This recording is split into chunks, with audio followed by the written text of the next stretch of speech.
بسم اللہ الرحمن الرحیم۔ ڈیئر اسٹوڈنٹ، السلام علیکم۔ امید ہے آپ سب خیر و عافیت سے ہوں گے۔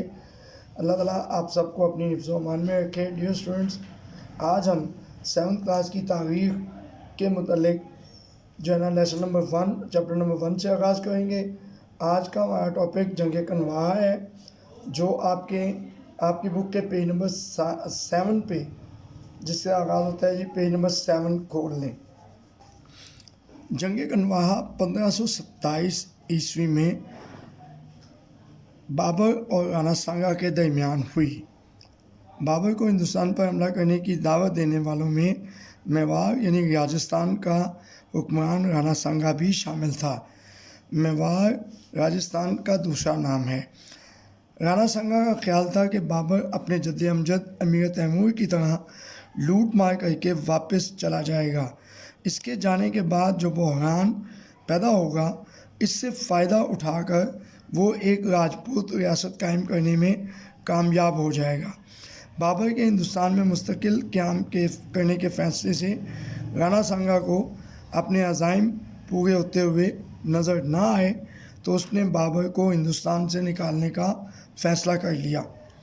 بابر اور رانا سانگا کی فوجوں کا آمنا سامنا آگرہ کے نواح میں کنواہا کے میدان میں ہوا۔ رانا سانگا کا لشکر 1 لاکھ سے زائد افراد پر مشتمل تھا۔ بابر کے سپاہی یہ لشکر دیکھ کر گھبرا گئے۔ اس پر ایک نجومی کی پیشگوئی نے ان کی پریشانی میں اور بھی اضافہ کر دیا۔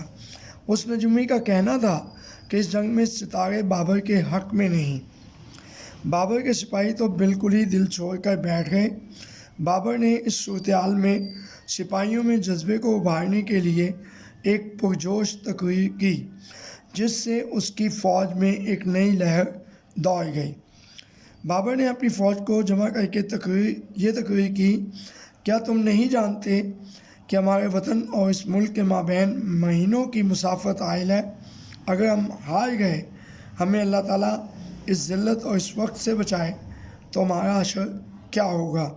ہم کہاں ہوں گے؟ ہمارا وطن اور شہر کہاں ہوگا؟ ہمیں اجنبیوں اور غیر ملکیوں سے دوچار ہونا ہوگا۔ ہر شخص یاد رکھے کہ جو بھی اس دنیا میں آتا ہے وہ فنا ضرور ہوتا ہے۔ جو زندگی شروع کرتا ہے اسے موت کا پیالہ پینا ہی پڑتا ہے۔ شاندار موت ذلت و بدنامی کی زندگی سے بہتر ہے۔ اس لیے بہتر یہی ہے کہ ہم میں سے ہر شخص اپنے سامنے 2 متبادل رکھ لے۔ ایک یہ کہ وہ صرف خدا کی راہ میں لڑے گا، فتح پائے گا اور غازی کہلائے گا، ورنہ لڑتے لڑتے مر جائے گا اور شہادت کا درجہ حاصل کرے گا۔ یہی 2 باتیں ہماری بہبود کی ضامن ہیں۔ اس تقریر سے فوج میں جوش و جذبہ مکمل طور پر بحال ہو گیا۔ سب نے مل کر عہد کیا اور قرآن مجید کی قسم کھائی کہ آخری دم تک دشمن کا مقابلہ کریں گے۔ جنگ کی تیاریاں مکمل ہو گئیں۔ بابر کی اس جنگ میں حکمت عملی کم و بیش پانی پت جیسی تھی۔ بابر کے توپ خانے نے رانا سانگا کی فوج میں بھگدڑ مچا دی۔ رانا سانگا اس حالت جنگ میں سخت پریشان تھا۔ اس نے جنگ کا پانسہ اپنے حق میں کرنے کی انتہائی کوشش کی مگر ناکام رہا۔ آخر اسے میدان جنگ سے بھاگتے ہوئے پکڑا گیا اور بعد میں قتل کر دیا گیا۔ ڈیئر اسٹوڈنٹس، آپ اپنے ان سوالوں کے جواب اس میں سے تلاش کرنے ہیں۔ ریاست میواڑ کا دوسرا نام کیا ہے؟ رانا سانگا کون تھا؟ بابر کے متعلق رانا سانگا کا کیا خیال تھا؟ بابر اور رانا سانگا کی فوجوں کا آمنا سامنا کب اور کہاں ہوا؟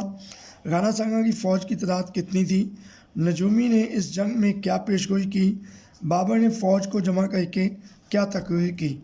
انشاءاللہ تعالیٰ اگلے لیسن میں آپ سے ملاقات ہوگی۔ فی الوقت اجازت دیجیے۔ فی امان اللہ۔